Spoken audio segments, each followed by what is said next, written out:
조아시아 라스펜이라고 하는 사람이 쓴 그 마음의 평안이라고 하는 책이 있습니다. 그 책에 이런 내용이 있습니다. 젊은 주인공이 어느 노인을 찾아가자 노인이 이렇게 그 청년에게 질문합니다. 그대가 원하는 것이 무엇인가? 젊은이는 이렇게 말합니다. 첫째는 건강이고요. 둘째는 재물이고요. 셋째는 나의 용모고요. 넷째는 재능이고, 다섯째는 권력이고, 여섯째는 명예입니다. 이 젊은 청년의 마음의 중심에는 이 6가지가 자기 삶 가운데 이루어지고, 이것이 이루어지면 자기는 최고의 행복자가 될 것이라고 고백을 하는 것입니다. 그러자 이 청년을 지극히 바라보던 이 노인이 이렇게 말합니다. 젊은이, 인생을 살아온 내가 한마디만 하겠네. 자네가 원하는 것 모두를 얻었다 해도 평안이 없으면 아무것도 즐길 수 없다네. 평안이 없으면 자네가 아무리 얻으려고 했던 것이 다 얻어져도 그것을 누릴 수가 없다라고 하는 말을 전해주는 것입니다. 평안은 인생에 있어서 가장 중요한 것 중에 하나입니다. 평안이 없으면 아무것도 우리는 즐길 수가 없기 때문에 그래요. 우리는 때로는 이 평안보다 다른 것을 먼저 추구할 때가 많아요. 영혼이 잘된 것 같이 범사가 되며 강건해져야 될 텐데 우리는 강건해지고 범사가 문제가 없고 그래야 내가 주 안에 살 수 있는 것처럼 우리는 생각이 빼앗길 때가 너무나도 많습니다.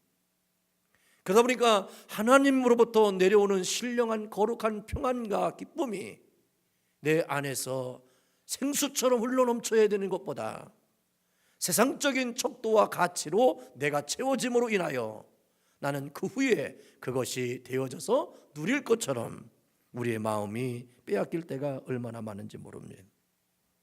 우리는 인생을 살아가면서 필요한 것들이 참으로 많습니다. 그러나 평안이 없으면, 평안이 없는 돈만 있으면 무엇을 합니까? 평안이 빼앗긴 채로 인기가 많아졌다면 그 인기가 얼마나 자기에게 기쁨이 되겠습니까? 평안을 상실해버린 채로 권력을 잡고 있어도 평안을 누리지 못한 채로 다른 사람에게 부러워하는 명예를 가지고 있다 한들 그가 무엇으로 기뻐할 수 있겠습니까? 그러므로 평안은 삶의 가장 근본적인 요소입니다. 평안은 우리에게 행복을 가져다 주는 하나님께서 베풀어 주시는 축복인 것입니다. 그러므로 이 평안이야말로 우리가 진정으로 사모하고 바라봐야 될 내용 중에 하나인 것입니다. 그래서 유대인들은 지금도 만나면 샬롬이라고 인사합니다. 제가 2월 달에 성지순례 갔을 때도 유대인들을 만나면 이스라엘 사람들은 샬롬 그래요. 평안하냐 평안이죠. 제가 어릴 때 어른들 만나면 별일 없으셨어요 이렇게 인사했어요. 그리고 70년대 살 때는 진지 잡수셨어요 이렇게 인사했어요. 지금은 우리는 굿모닝 그래요. 그냥 하이 그래요. 그러나 우리는 옛날에 어려운 6.25 당시 때 그런 일들을 경험했을 때 밤새 안녕했냐 이거 별일 없었냐 이거지.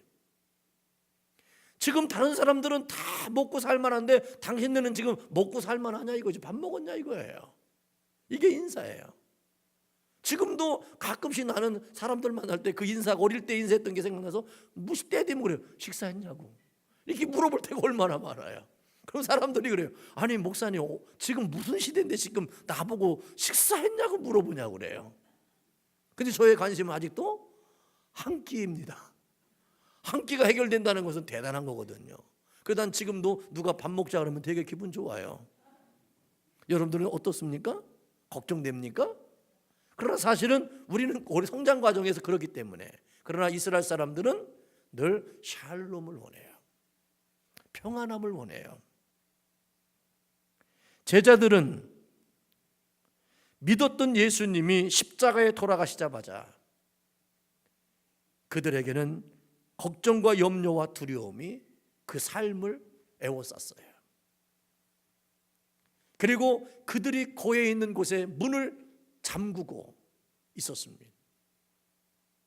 그러나 예수님은 이들이 문을 잠긴 것만을 보지 않고 마음의 문까지도 잠겨 있는 것을 보았습니다. 그래서 이러한 사람에게 예수님이 다가오셔서 하셨던 말씀은 바로 뭐냐면 평강이 있을지어다예요. 여러분들의 마음속에 평강을 잃어버리고 두려움이 엄습하면 어떤 비전도 어떤 미래도 어떤 계획도 세우지 못해요.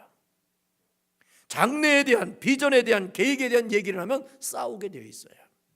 그래서 왜 그러냐면 평안보다는 두려움이 앞서기 때문에 그래요. 여러분들에게 예수 그리스도 안에서 사도 바울은 그래서 빌립보 4장 13절에 내게 능력 주시는 자 안에서 내가 모든 것을 할 수 있다고 선포한 거예요. 할 수 있음의 선포는 무엇이냐면 내 안에 염려와 두려움과 걱정이 없다는 거예요. 할 수 있는 겁니다. 오늘 부활하신 예수님께서 너희들에게는 문제가 있는 것이 아니라 앞으로 될 수 있는 것만이 있다는 것을 선포해 주시는 은혜임을 믿으시기를 주의 이름으로 축원합니다. 부활하신 예수님께서 제자들에게 무엇이 가장 필요한지를 아셨어요. 먹을 것이 아닙니다. 입을 것이 아닙니다. 두려움에 떨고 있는 그들에게 가장 필요한 것은 바로 평안이었던 겁니다. 이 평안, 샬롬은 인간이 누릴 수 있는 하나님 나라에 소장된 모든 복을 담고 있는 것입니다. 그래서 이 샬롬에는, 이 평안에는 안녕, 평화, 행복, 안전, 만족이라고 하는 뜻이 담겨져 있어요. 하나님 나라를 선포하신 예수님께서 하나님 나라를 완성하셨습니다. 구원을 이루시고 대속을 다 이루셨어요. 모든 것을 이루시고 모든 것을 완성하신 예수님께서 다시금 부활하셔서 제자들에게 선포하신 첫 번째 메시지는 평강이었어요. 평강이었어요. 사람들은 편안을 하기를 원해요. 그러나 하나님은 여러분들이 평안하기를 원합니다. 환경이 좋고 돈이 많다고 평안해지는 것이 아니에요. 물질적인 공급으로 육체가 누리는 차원은 편안이에요. 편리해요. 그러나 그것이 행복이고 우리에게 유익한 것만은 아닙니다. 그러나 영적인 공급으로 마음과 영혼이 누리는 것은 편안이 아니라 평안이에요. 그러므로 여러분들 편안하려고 인생을 살지 말고 편리하려고 여러분들의 삶을 추구하지 말고 내 영혼 평안해. 예수님이 주시는 평안함은 어떤 평안이었습니까? 세상이 줄 수 없는 것이라고 했어요.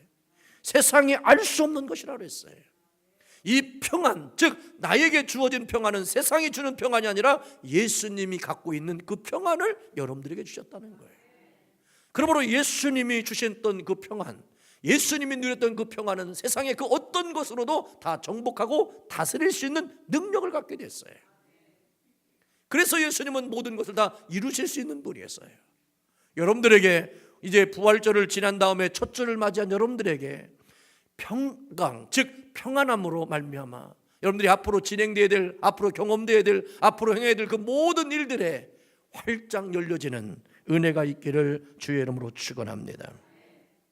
그러면 오늘 본문 말씀을 통해서 우리가 생각하려고 하는 것은 부활하신 예수님이 주시는 평강은 우리에게 어떻게 임하는지를 오늘 본문에서 세 가지를 가르쳐주고 있어요.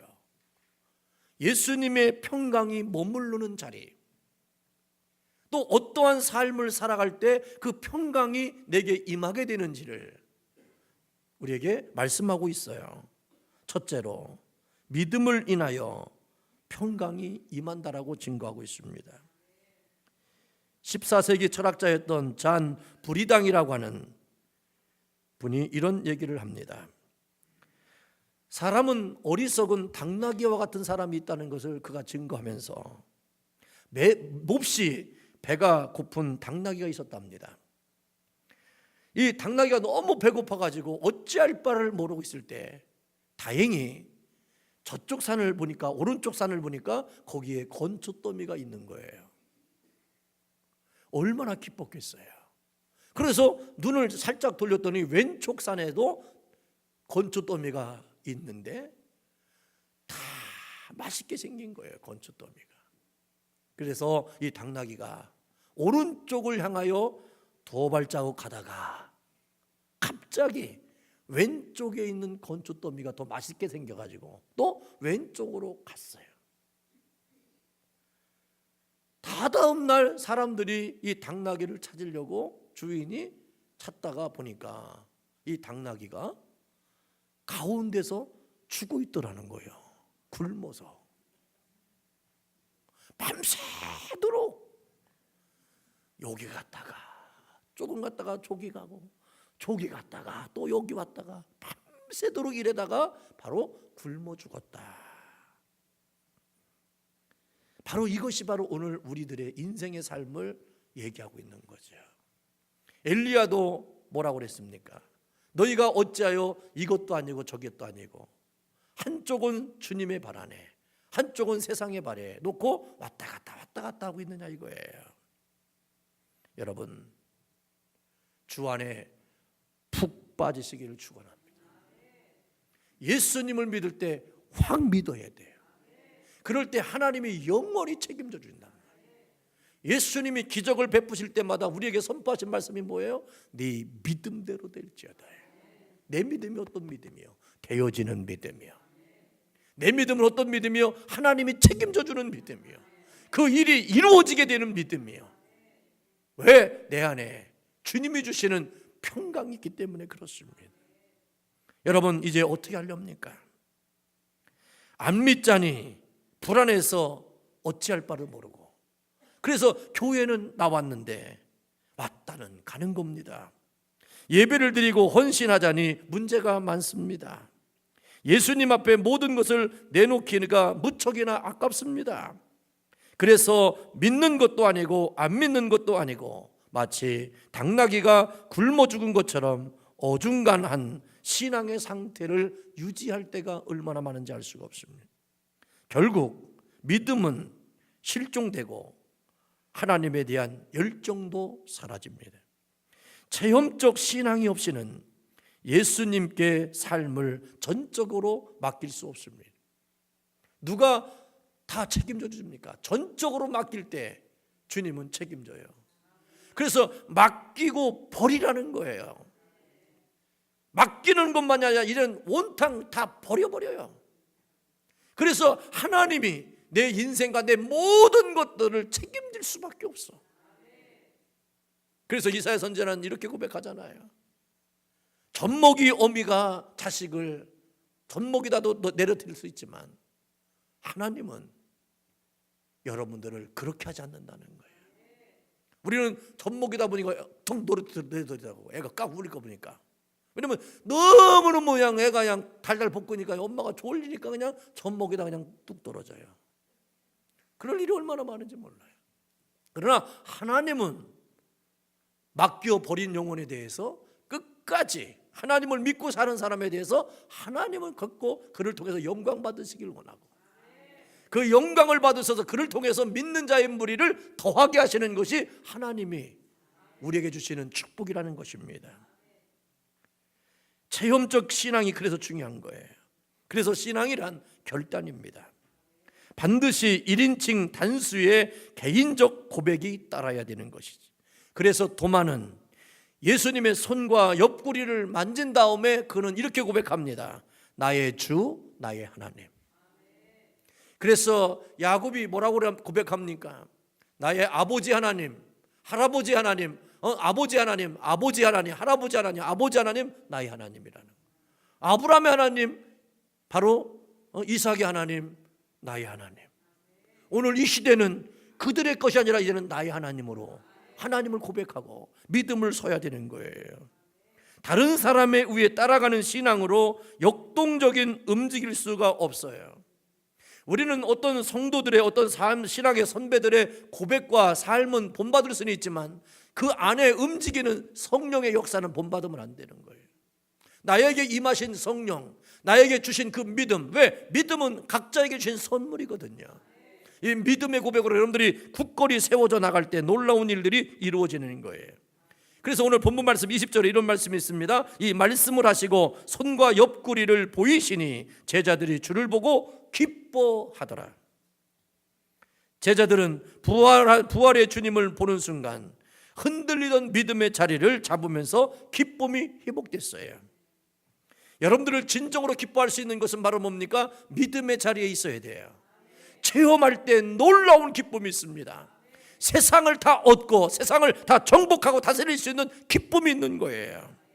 예수님이 주시는 평강은 고통 없는 중에 평강이 아니라 고통 중에 염려 가운데 평강이 임한다는 사실을 우리는 기억해야 됩니다. 예수님을 모실수록 나는 작아져요. 예수님은 높아집니다. 그때 내게 임하는 평강은 이루 말할 수 없는 겁니다. 그때부터 내가 하는 것이 아니라 주님이 하시는 걸 깨달아요. 내가 앞서가는 것이 아니라 주님이 앞서 행하시는 것을 본받게 돼요. 바라보게 될 수 있는 거예요. 그런데 그 믿음이 없으면 어떻게 하면 다 내가 하려고 하고 내가 앞서가고 내가 되면 안 되니까 실망하고 절망하고 좌절하는 거예요. 그러나 예수님의 이름을 앞세워 보세요. 그러면 주님이 다 해놓으신다니까. 여러분들 뭘 그렇게 걱정하십니까? 숟가락 올려놓으면 될 거를. 우리는 참으로 어리석한 거예요. 주 예수의 이름을 선포하세요. 그분이 이루시는 거예요. 여러분들 사도행 3장에 보면 베드로가 안질뱅이 성전 미문에 있는 안질뱅이를 일으킬 때 자기 이름으로 했습니까? 은과 금은 내게 없거니와 자기 없는 걸 얘기해요. 그러나 나사렛 예수로 명하노니 안질뱅이를 일으키라 했더니 벌떡 일어나게 됐다는 거예요.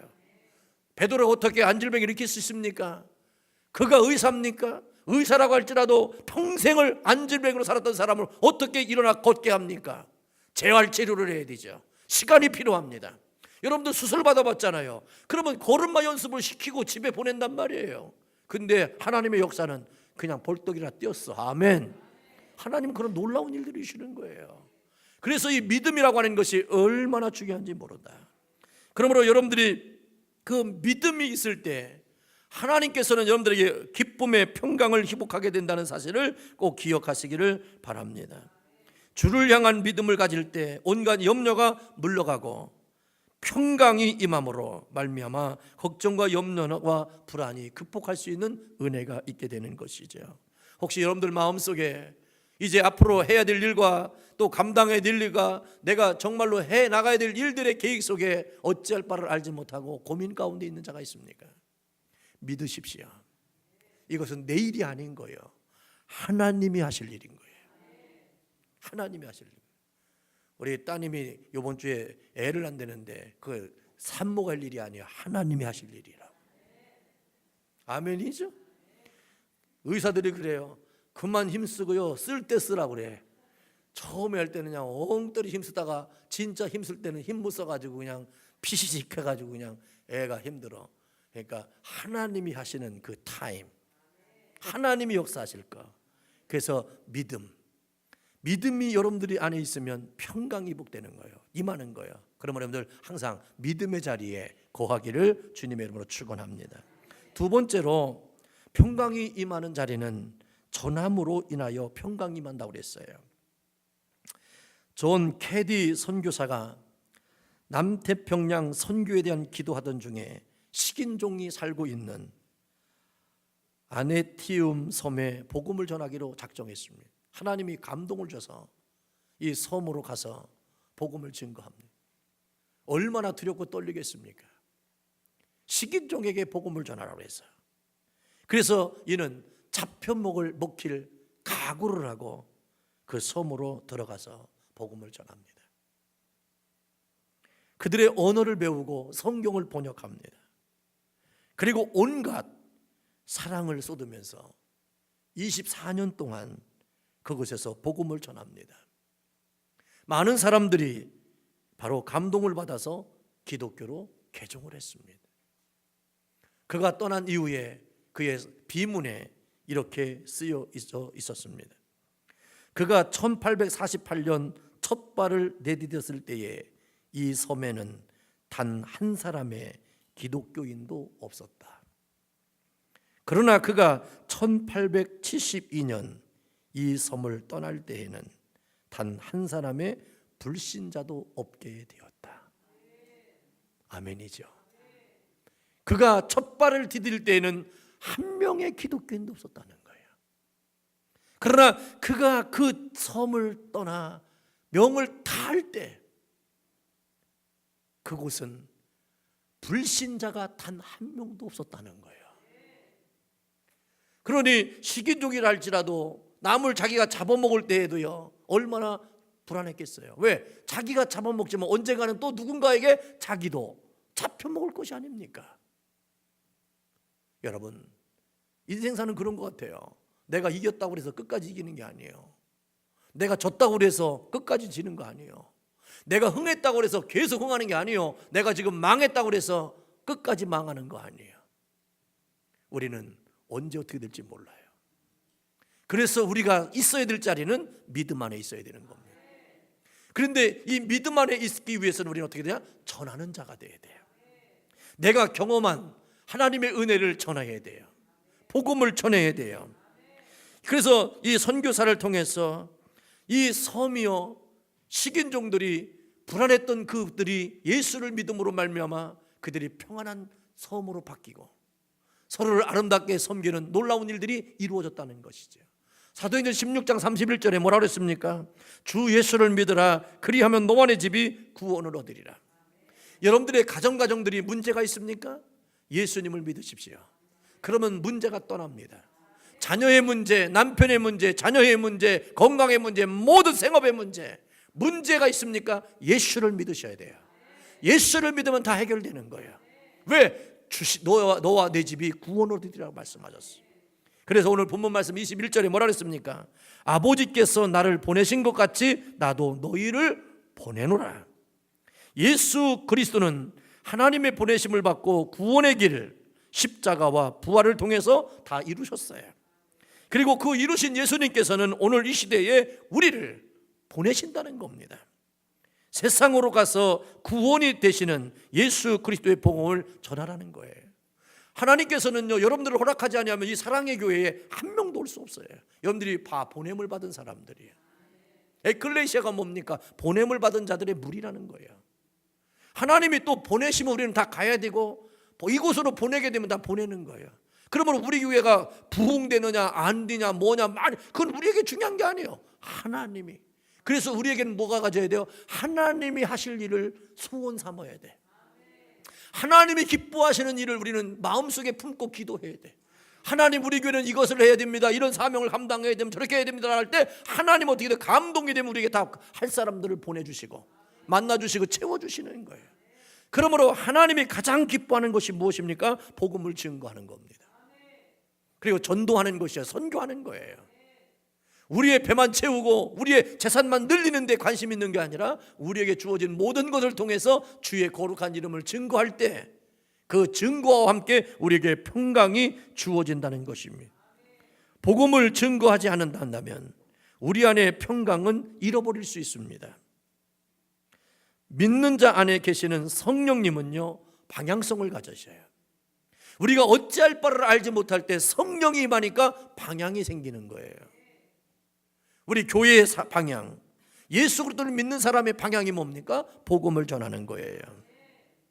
즉 하나님을 향한 예배와 이웃을 향한 복음과 선교와 전도가 우리가 갖게 되는 것이죠. 그래서 성령이 너희에게 임하시면 너희가 권능을 받고 예루살렘과 사마리아와 온 땅까지 이르러 증인이 되는 거예요.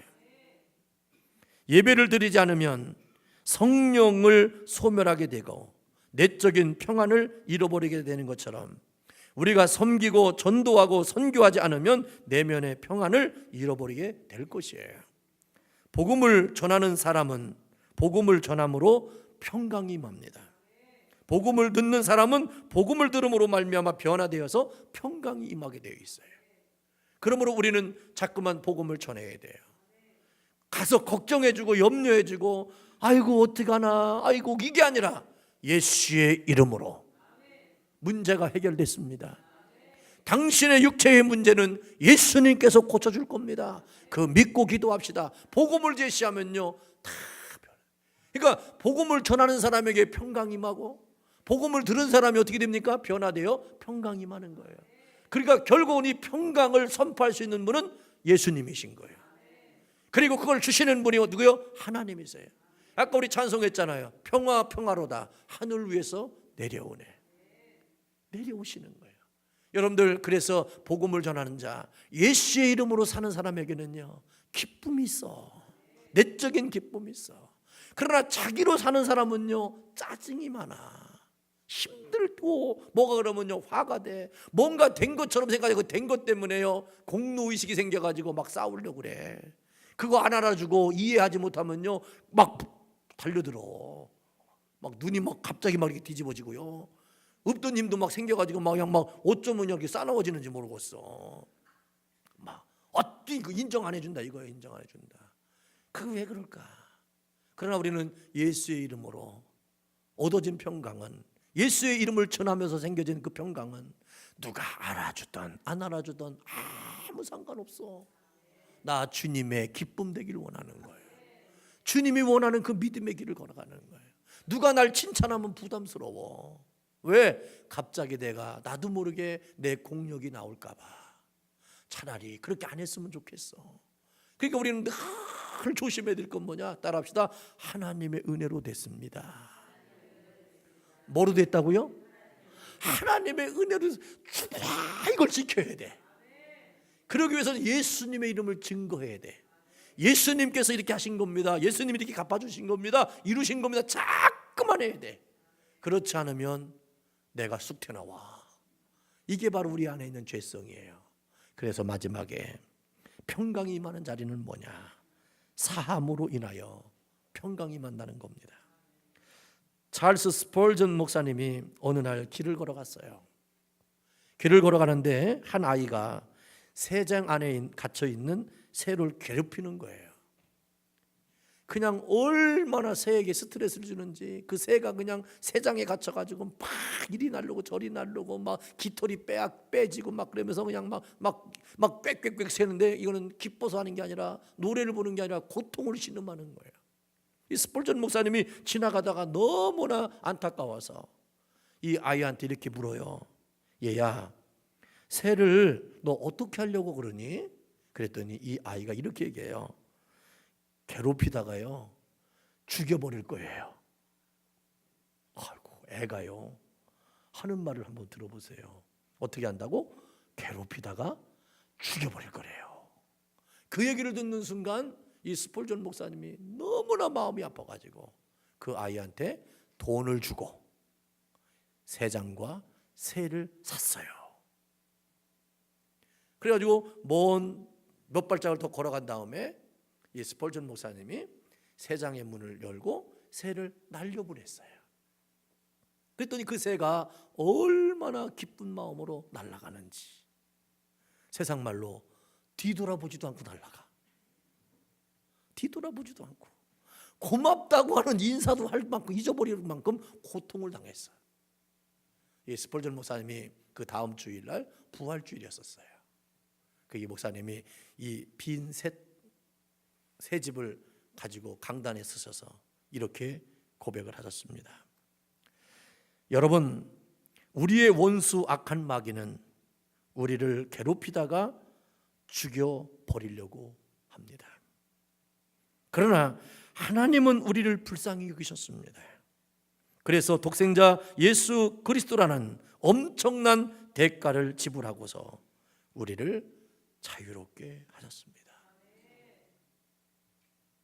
빈 새 장을 보이며 목사님이 설교를 이어나갔다는 겁니다. 평강을 잃어버린 이유가 뭘까요? 죄 때문입니다.